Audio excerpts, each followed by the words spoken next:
صحابہ نے میٹنگ کی مسجد نبوی شریف میں صلی اللہ تعالی علیہ وسلم، ایک جماعت بیٹھی صحابہ کی، انہوں نے کہا کہ اللہ تعالیٰ نے آسانی دی ہے، وسعت عطا کی ہے، اور بڑے بڑے وزیر اور سفیر جناب عمر سے ملنے آتے ہیں، تو ان کا وہی پھٹا پرانا لباس، سارے مل کے ان سے گزارش نہ کریں کہ جناب آپ کو 50,000 دینار بھی ملتے ہیں، پھر بھی آپ گھر مسجد سے نکلتے ہیں، گھر جانے تک سارے بانٹ لیتے ہیں، 2-3 دینار کا جوڑا خرید لیں، حرج کیا ہے؟ مشورہ ہو گیا، کہنا چاہیے، بالکل کہنا چاہیے۔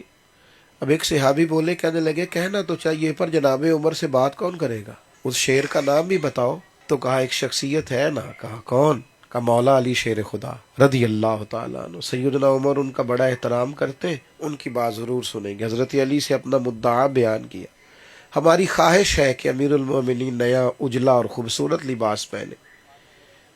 تو حضرت علی شیر خدا کہنے لگے بات بھی تمہاری ٹھیک ہے، ارادہ بھی بڑا خوبصورت ہے، اور تم نے جو طے کیا بڑا اچھا ہے، اور یہ بھی ٹھیک ہے کہ میں کہوں گا تو عمر مان جائیں گے، اور یہ والی بات میں نے نہیں کہنی۔ نے کہا کیوں؟ کہنے لگے بس میں مزاج جانتا ہوں۔ کہا پھر کس سے کہے؟ کہا سیدہ عائشہ صدیقہ سے عرض کرو، مومنوں کی ماں ہے، درجہ ہے، صحابہ ان کا احترام کرنا ضروری جانتے۔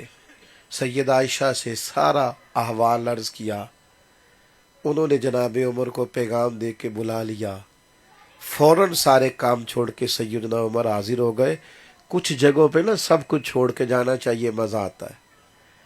کچھ جگہوں کا حکم فوراً مان لینا چاہیے، اس میں لطف ہوتا ہے۔ کہیں انسان کو اپنے سٹیٹس سے واپس بھی آنا چاہیے، والد جو کہہ دیں وہ مان لینا چاہیے، اما ان پڑھ بھی ہو نا، اور آپ کے فلسفے کے مطابق وہ جو کہہ رہی ہو بظاہر درست نہ بھی ہو، تو آپ وہ مان کے دیکھیں، مزہ آئے گا۔ اس لیے کہ اما جتنی مرضی بھی ان پڑھ ہو، بیٹے کے حق میں دعا مانگنا اسے پورا آتا ہے، یہ اسے سارا یاد ہوتا ہے کہ اللہ سے اس کے حق کی خیر کیسے مانگنی۔ تو آپ کچھ جگہوں پہ چلے جائیں۔ حضرت عمر رضی اللہ تعالیٰ عنہ فوراً حاضر ہوئے۔ سیدہ عائشہ صدیقہ رضی اللہ تعالیٰ عنہ فرمانے لگی، امیر المومنین بڑے بڑے وزیر سفیر آپ سے ملنے کو آتے ہیں، اور آپ کا کرتا وہی پرانا اور پیوند لگا ہوا، اگرچہ وہ دھلا ہوا ہوتا ہے، اجلا ہوتا ہے، لیکن بہت پرانا ہو گیا ہے، نیا خرید لیں۔ حضرت صدیق اکبر رضی اللہ تعالیٰ عنہ کے زمانہ مبارکہ تک تو اسلام پر بظاہر غربت رہی، اب تو بڑے وسائل ہیں، وسعتیں، حرج بھی کوئی نہیں۔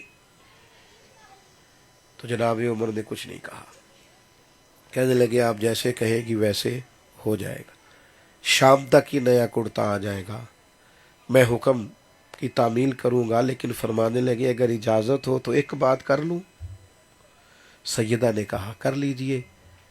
تو فرمانے لگے یہ جو میں نے کرتا پہنا ہوا ہے نا، اور یہ جو میرا لباس ہے، اور یہ جس لیول کے کپڑے میں نے اب پہن رکھے ہیں، اور جس حالت اور حلیے میں اس وقت میں آپ کو ملبوس نظر آتا ہوں، فرمانے لگے میں نبی پاک کے زمانے میں بھی ایسے ہی رہتا تھا۔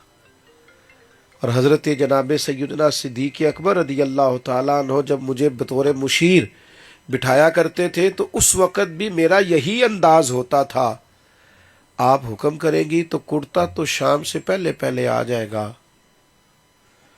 پر دل میرا کرتا ہے کہ اسی طرح نہ رہوں جس حال میں حضور نے بظاہر ہمیں چھوڑا تھا، وہی کیفیت نہ رہے جس میں ہم حضور کے زمانے میں تھے، وہی سادگی ہمارا وتیرہ نہ رہے۔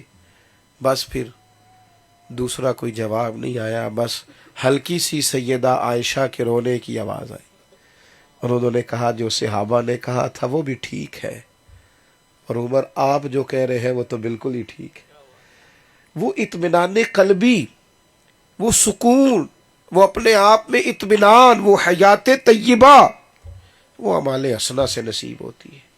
وہ سجدوں کا نور ہے جو انسان کو مطمئن کرتا ہے، وہ عاجزی کی دولت ہے جو انسان کے دل کو ٹھنڈا کرتی، وہ محبت اور خلوص ہے جو انسان کو راحت دیتا ہے، وہ معاف کرنے کا جذبہ ہے، معاف کرنے اور درگزر کرنے کا جذبہ ہے، جن سے انسان اللہ کے قریب جاتا ہے۔